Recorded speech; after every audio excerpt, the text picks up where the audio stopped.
Hello guys, আমরা নিয়ে এসেছি আবারও একটা চ্যালেঞ্জিং ভিডিওটা আজকেরটা একটু অন্যরকম। আজকে আমাদের কাছে দুটো রাবড়ি আছে আর সঙ্গে আছে একটা গিফটটা হলো এই সুন্দর একটা ব্যাগ।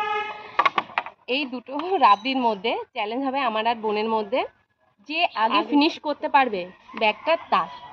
ঠিক আছে, আমিই পারবো। তোমরা কমেন্ট করো যে কে পারবে। ঠিক আছে, রেডি গো। বলে গেছে।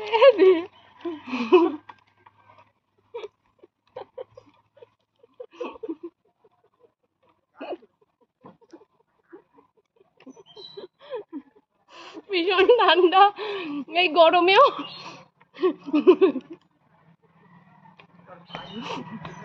দাঁত ছিঁড়ে হচ্ছে,